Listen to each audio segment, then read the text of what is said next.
नमस्कार।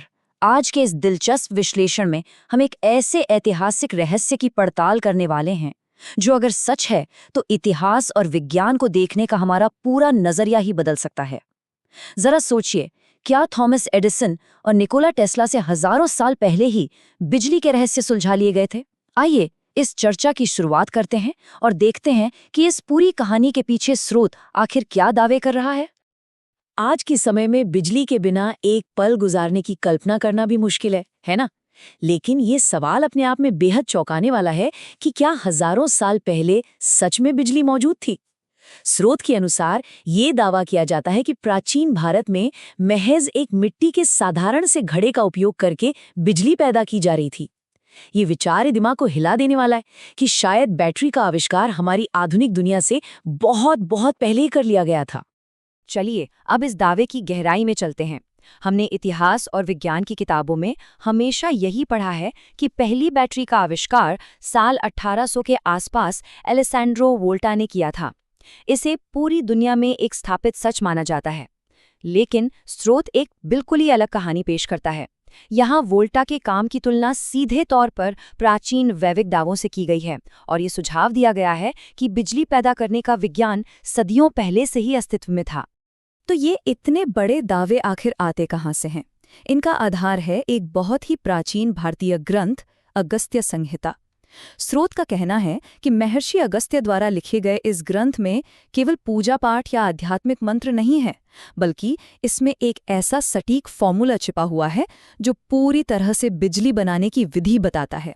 जरा सोचकर देखिए, ये एक ऐसा दावा है जो कहता है कि जब शायद दुनिया केमिस्ट्री शब्द का मतलब भी नहीं जानती थी, तब ये एडवांस्ड विज्ञान लिखा जा रहा था। अब सिर्फ हवा में बातें करने के बजाय उस मूल संस्कृत श्लोक पर ही नजर डालते हैं जिस पर ये पूरा का पूरा दावा टिका हुआ है। संस्थाप्य मृण्मय पात्रे ताम्रपत्रम सुसंस्कृतम। स्रोत के अनुसार इसे महज कोई पुरानी कविता समझने की भूल नहीं करनी चाहिए, बल्कि ये एक तरह के प्राचीन इंजीनियरिंग मैनुअल की पहली लाइन है। जब ये श्लोक और इसका अर्थ पहली बार दुनिया के सामने आया तो विज्ञान जगत में सचमुच एक हलचल सी मच गई थी। अब देखिए, यहाँ जो बात सबसे ज्यादा दिलचस्प है वो ये है कि स्रोत ने इन प्राचीन संस्कृत शब्दों को आज की आधुनिक केमिस्ट्री के साथ कैसे डिकोड किया है। मृण्मय पात्रे का मतलब निकाला गया है एक मिट्टी का बर्तन जो एक बेहतरीन इंसुलेटर है। ताम्रपत्रम सीधा सीधा तांबे की प्लेट है। शिखिग्रीवा, जिसका शाब्दिक अर्थ मोर की गर्दन होता है, उसे उसके चमकीले नीले रंग की वजह से कॉपर सल्फेट माना गया है और दस्तालोस्टो को आज के जिंक यानी जस्ते के साथ जोड़ा गया है ना कमाल का कनेक्शन? तो अगर हम श्लोक के उस अनुवाद को एक प्रैक्टिकल गाइड मान लें तो बैटरी बनाने की प्रक्रिया कुछ ऐसे सामने आती है। पहला कदम, एक साधारण सा मिट्टी का घड़ा लें। दूसरा कदम, उस घड़े के अंदर तांबे की प्लेट और जिंक को सेट करें और अंत में वो नीला रसायन यानी कॉपर सल्फेट इसमें मिला दें। स्रोत का स्पष्ट दावा है कि ये सारे कदम ठीक उसी तरह काम करते हैं जैसे आज की किसी मॉडर्न बैटरी को असेंबल किया जाता है। अब सवाल ये है कि इन सब चीजों को एक साथ मिलाने से आखिर होता क्या है? यहीं पर एंट्री होती है मित्र वरुण शक्ति की। स्रोत समझाता है कि प्राचीन काल में इसे सिर्फ आसमान से गिरने वाली बेकाबू बिजली नहीं, बल्कि एक पूरी तरह से नियंत्रित ऊर्जा माना जाता था। और जब इन विशिष्ट धातुओं और रसायनों का रिएक्शन होता है तो जो मित्र वरुण शक्ति पैदा होती है, उसे स्रोत ने आज के विज्ञान की भाषा में पॉजिटिव और नेगेटिव करंट का नाम दिया है। जरा इस पूरे दृश्य की कल्पना कीजिए। ये किसी भी मॉडर्न हाईटेक लैब से बिल्कुल अलग है। एक बेहद शांत प्राचीन आश्रम जहां सिर्फ एक दीपक की हल्की सी टिमटिमाती रोशनी है। वहां बैठे एक ऋषि, उनके हाथ में सदियों पुराने ताड़पत्र हैं और ठीक उनके सामने रखा है एक मिट्टी का घड़ा जिससे एक छोटी सी ही सही लेकिन असली चिंगारी निकल रही है।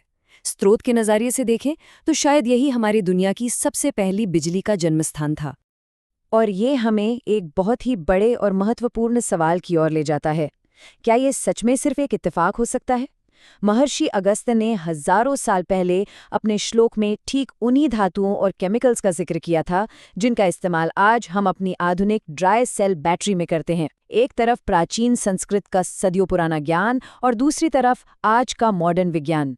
इन दोनों के बीच की ये गजब की समानता किसी को भी सोचने पर मजबूर कर देती है। इस पूरे तकनीकी दावे के पीछे स्रोत एक बहुत ही गहरा सांस्कृतिक पक्ष भी रखता है। यहाँ इस बात पर काफी निराशा जताई गई है कि इस महान प्राचीन विरासत को समय के साथ भुला दिया गया।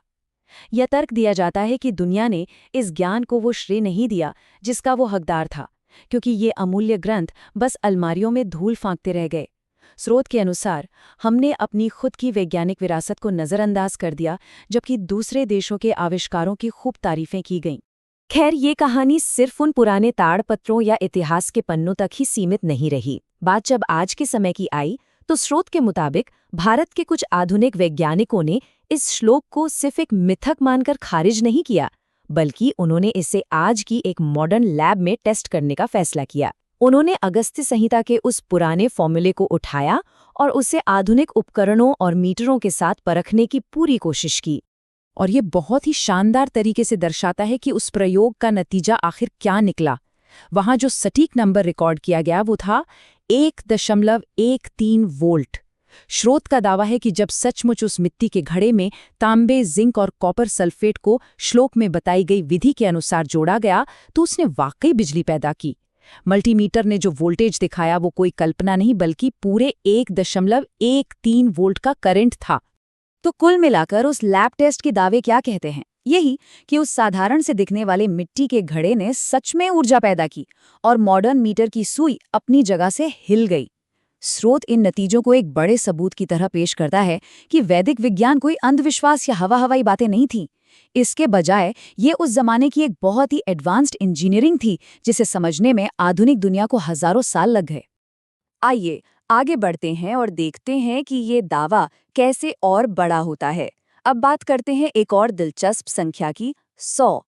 अगर एक अकेला मिट्टी का घड़ा 1.13 वोल्ट पैदा कर सकता है, तो क्या होगा अगर इस सेटअप को बहुत बड़े स्तर पर ले जाया जाए? स्रोत के अनुसार अगस्त्य संहिता केवल एक छोटी सी बैटरी बनाकर नहीं रुक जाती। इसमें एक बेहद चौंकाने वाला दावा है जो इस संख्या 100 के इर्द गिर्द घूमता है। और वो दावा ये है कि अगर ऐसे 100 मिट्टी के घड़ों को एक साथ सीरीज में जोड़ दिया जाए, तो जो भारी ऊर्जा पैदा होगी उसका इस्तेमाल पानी से हाइड्रोजन गैस को अलग करने के लिए किया जा सकता है। और बात यहीं खत्म नहीं होती।